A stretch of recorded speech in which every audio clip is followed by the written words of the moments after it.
தன்னை ஒரு அறிவாளி மாறி காட்ட நினைக்கின்ற ஜாஹில் மடையர்கள் தான் இன்றைக்கு மார்க்கத்தை பேசிக் கொண்டிருக்கிறார். ஹதீஸ் என்றால் என்னவென்று தெரியாது. ஜாஹில்கள் மார்க்கம் பேசுகிற ஒரு நிலை வரும். இதுதான் அடிப்படை அறிவற்றவர்கள், குர்ஆன் சுன்னாவிலே தெளிவில்லாதவர்கள், ஹதீஸ்களில் எந்த அறிவும் இல்லாத மடையர்கள் எல்லாம் மார்க்கம் என்ற போர்வையில் தான் நினைத்ததையெல்லாம் பேசுகின்ற ஒரு நிலை வருகிறது என்றால், மடையர்கள் எல்லாம் தன்னை ஆலிம்கள் என்று நினைத்துக் கொண்டு நம்ம ஆலிம் சாக்கள் இருக்காங்க பாருங்க, மார்க் அறிஞர்கள், இவங்க அறிவு இப்படி சொன்ன உலக அறிவு அந்த மாதிரி தான். எப்படி உலகத்தில் அறிவுங்கிறது அறிவு இல்லாம அறிவு நினைச்சிட்டு இருக்கிறாங்களோ, எல்லா முட்டாள்தனத்தை செய்து கொண்டு படிச்சவன் என்று காட்டிக் கொள்கிறானோ, இந்த ஆலிம் என்று சொல்றவர் யார்? உங்களுக்கு உள்ள விஷயம் தெரியறது இல்ல. ஆலிம் சொல்றது யாருன்னு கேட்டா, ஒண்ணுமே தெரியாத கூமுட்டைக்கு பேர் தான் ஆலிம். ஆனா அந்த பட்டத்தை கொடுத்துறதுனா நீங்க ஆலிம் நினைச்சுக்கிட்டீங்க. ஒரு உலக அறிவு தெரியாது, உலகம் உருண்டேன்னு தெரியாது, பூமி சூரிய கோள்டா என்ன கிரகண்டா அது வித்தியாசம் தெரியாது, கோள் என்ன கிரகம் என்னன்னு கேட்டு பாருங்களேன், தெரியாது. சந்திரன் வந்து கோளா கிரகமான்னு கேளுங்க, திருந்து முடிப்போம், கோள்டா என்ன கிரகமா கேட்பான். அப்ப ஒண்ணுமே தெரியாதுங்கிறாங்க. ஒரு ஆம்ஸ்டாங் இறங்கிட்டான்னு சொன்னா அது பணம் போய் காட்டுறாங்க, ஆனா இறங்கலாம் இல்ல அப்படிம்பாங்க. பூமி தட்டன்னு சொல்லக்கூடிய ஆலிம்சாவெல்லாம் இருக்கு இன்னமும். சவுதியில பெரிய ஆலிம்சான் அவர் 10 ரூபா கொடுத்தாரு. சவுதி அரசாங்கத்தில் முதல் இடத்துல இருந்த ஒரு ஆலிம் 10 ரூபா கொடுத்தாரு. பூமி உருண்டை கிடையாது, தட்ட. இப்ப ரொம்ப கற்காலத்தில் கொடுக்கல. அப்ப இந்த ஆலிம்னு சொல்லக்கூடியவர்களுக்கு எந்த ஒரு சிலபஸும் கிடையாது. இப்ப நான் முதல்ல இந்த மதுஹப் கிதாப் வாசிச்சேன்ல, சாதி இனம் இந்த மாதிரி விஷயங்களை சொல்லி தர பாடத்தை படிச்சுட்டு வந்து ஆலிம் சாக்கன்னு சொல்லிக்கிறாங்க. அதுல என்னன்னு கேட்டா, உங்களுக்கு ஆலிம் சாக்கள் இந்த மாதிரி உருவாகிற காரணத்தை விளங்கிறதா இருந்தா அவங்க நூல்கள் சில சொல்றேன் பாருங்க. எம்பகையில் தாலிபில் இல்மி, இதை மாணவர்கள் சொல்லிக் கொடுப்பாங்க. இப்ப நான் சொல்லுவது யாருக்குரியது? மாணவர்கள் நடந்து கொள்ளக்கூடிய விதம். தாலீமுல் முத்தஅல்லிம் இந்த கிதாபுக்கு பேரு. மாணவர்கள் எப்படி நடக்க வேண்டும் ஒரு பாட புக் வச்சிருக்காங்க. இது எல்லாரும் படிப்பாங்க. ஆலிம் சாவா இருந்த அத்தனை பேரு இந்த கிதாபை படிப்பாங்க. அதுல என்ன சொல்லிக் கொடுக்குறாங்க? மாணவனுக்கு போதனை. எம்பகையில் தாலிபில் இல்மி, மாணவனுக்கு அவசியம் என்னவென்றால், அல்லாஹ் எஜ்லிஸ கரீபம் மினல் உஸ்தாதி இந்த சபகி பிகைரில் லரூரத்தின், பாடம் நடத்தும் போது உஸ்தாதுக்கு பக்கத்தில் உட்கார்ந்துடக்கூடாது, ஒரு டிஸ்டன்ஸ் காட்டணும். உஸ்தாதுனா பெரிய ஆள், உஸ்தாதுனா அஜர்த்து, அஜர்த்துக்கு அருகில் நீங்கள் உட்கார்ந்து விடக்கூடாது. பல் எம்பகி ஐயக்கூன பைனகு பைனல் உஸ்தாதி கதுருல் கௌசி, உஸ்தாதுக்கு மாணவருக்கு மத்தியில் ஒரு இவ்வளவு பெரிய இடம் இருக்கணுமா, ஒரு வில்லுடைய அந்த வளைந்த வில் அளவு ஒரு 50 பாகம் அளவுக்கு இருக்கணுமா, அவ்வளவு இது மெயின்டைன் பண்ணிக்கிறணும். அக்கரபு இலத்தாலீம், அதுதான் சரியான முறையில் செய்கிற கண்ணியம்.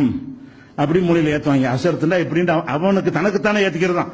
எப்படி இந்த ஆணவனா சொல்லிக் கொடுக்குறோம் எழுத்தறிவித்தன இறைவன்கிறானோ அந்த மாதிரி இந்த அஜத்துமார் என்ன பண்றதுன்னா, மாணவனை போய் சேர்த்தவன 10 வயசுல ஒண்ணு சேர்த்துருவாங்க. 10 வயசு 11 வயசுல அஜர்த்து ஆலிம் சாப் படிப்பு சேர்த்துருவாங்க. அவனுக்கு ஒண்ணுமே தெரியாது. அவனுக்கு மூளை செலவு எப்படி பண்ணணும்னா, அஜர்த்துனா யார் தெரியுமா? பெரிய ஆளு, கிட்ட கூட உட்காரக்கூடாது இப்படின்னு செஞ்சுருவாங்க. அதே மாதிரி ஒல் மஷி குத்தாமல் மஷாயகி, உங்க உஸ்தாதுமார்கள் அஜர்த்துமார்கள் இருக்காங்களே, அவங்களுக்கு முன்னாடி நடந்து போனா யூரிசுல் ஃபக்ர, வறுமை உண்டாயிரும். நீ நல்ல பணக்காரனா இருக்கணும், அஜர்த்து முன்னாடி நடக்கக்கூடாது. அஜர்த்து இருப்பாரே, ஆனால் அஜர்த்து வாக்கிங் போறாருன்னு வைங்களேன், அவர் சுலோவா போனா நம்ம நின்ற வேண்டியதான்.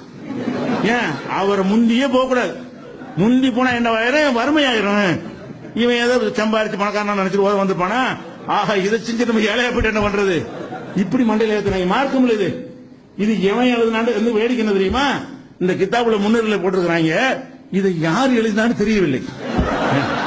ஒரு கிதாபுன்னு சொன்னா ஒழுக்கத்துக்குன்னு படிக்கிற புத்தகம் நூலாசிரியர் வேணும்ல, நூலாசிரியர் யாருன்னு போய் தேடி பார்த்தா இதை யார் எழுதினான்னு தெரியவில்லை, நல்லதா இருக்குன்னா நாங்க நடத்துக்கிறோம். அப்ப எழுதினவனே யாருன்னு தெரியல. இது மாணவர்களுக்கு சொல்லிக் கொடுக்குறாங்க. இது அல்லாஹ் சொன்னதும் இல்ல, ரசூல் சொன்னதும் இல்ல. இதை சொல்லி மூலையில் அப்படி எங்களுக்கு எல்லாம் ஏத்துவாங்க. இப்படி பயங்கரமான ஒரு ஹீரோ மாதிரி எங்களுக்கு தெரிவாங்க அஜத் மாதிரிலாம் இதை படிக்கிற காலத்துல. அதே மாதிரி என்னன்னு கேட்டா, ஒமின் தாலீமில் இல்மி தாலீமுல் உஸ்தாத், இல்ம கண்ணியப்படுத்துறதுன்னா உஸ்தாத கண்ணியப்படுத்தணும். அஜர்த்த கால அலியும் ரலியல்லாஹு அன்ஹு, அலி எழுதிட்டாங்க பொய் இதெல்லாம். அலி ரலியல்லாஹு என்ன சொன்னார்கள் தெரியுமா? ஆனா அபுது மன் அல்லமணி ஹர்ஃபன் வாஹிதன், ஒரே ஒரு ஹர்ஃபை எழுத்தை யாராவது எனக்கு கற்றுத்தந்தால் அவனுக்கு நான் அடிமை. அலி சொன்னாராம். ஒருத்தர் அலிஃபூன்னு சொல்லி தாண்டன்னு வைங்க, அவர் எஜமான் அடிமை ஆயிருவேன் அப்படின்னு அலி சொன்னாராம். என்ன மாதிரி அடிமை? இன்ஷா பா, அவர் நினைத்தால் என்னை விலை பேசி வித்துக் கொள்ளலாம். இன்ஷா இஸ்தரக்க, நினைத்தால் என்னை அடிமை வைத்துக் கொள்ளலாம். ஒருத்தர் ஆனான்னு சொல்லி தந்து விட்டாரே, ஆனால் அவர் எனக்கு அடிமை எஜமான். எஜமான்டா என்ன? ஒரு அடிமை சந்தையில் விற்பாங்களே, அந்த மாதிரி நான் ஒப்பு கொடுத்து விடுவேன். அவர் நினைச்சா சந்தையில் போய் என்ன செய்யலாம், இவர் யாராவது வாங்கி கொள்கிறீர்களான்னு வித்துடலாம் என்னைய இப்படின்னு அலி சொன்னார். இவனுக்கு என்ன ஆகும்? அஜத்தன் அப்படியானா, நம்ம அடிமையா தான் இருக்கணுமா? அஜத்துல விக்கிற கூட உரிமை இருக்குதான்னு அப்படி வருமா இல்லையா? இப்படிப்பட்ட அதே தவளை எழுதி வச்சுக்கிறாங்க. அதே மாதிரி இதெல்லாம் எதுக்குன்னா பின்னாடி வர இந்த ஆலிம் சாக்கள் இந்த இது ஒழியாதனாலதான் இன்றைக்கு எல்லா கேடுகளும்.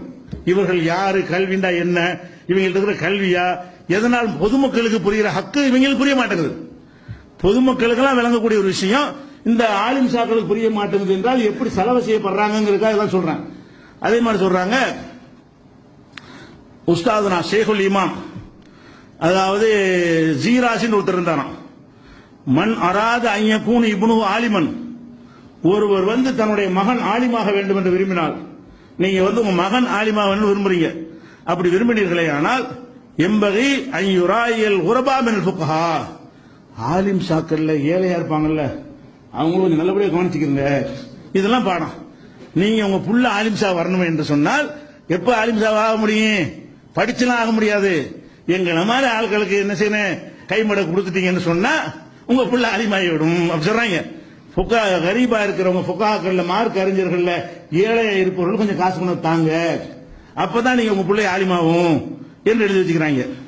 அதே மாதிரி யுக்குரிமுகும் யுத்ரிமுகும் யுத்ரியும் செய்யன், அவங்கள மரியாதைப்படுத்தணும், சாப்பாடுலாம் கொடுக்கணும், இப்பெல்லாம் கவனித்துக் கொள்ள வேண்டும். யார?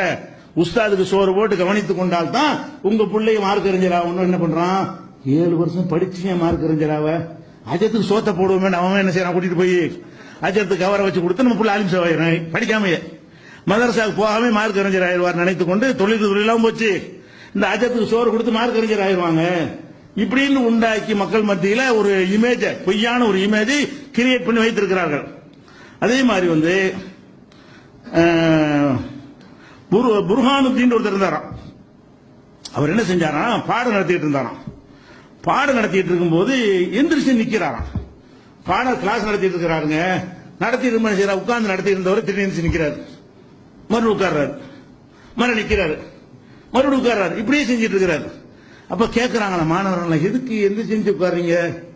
அவர் சொன்னாராம், என்னுடைய உஸ்தாது ஒருத்தர் இருக்காரு, அவருடைய பையன் ரோட்ல பந்து விளையாண்டுட்டு இருக்கிறான், அவன் வரும்போது நான் எந்திரிச்சு இருக்கிறான், அவன் பாடத்துக்கு வரான் பந்து விளையாடுறான்னு சொல்லி நினைக்காம உஸ்தாது மகனா, உஸ்தாத கண்ணியப்படுத்துறாங்களாம்.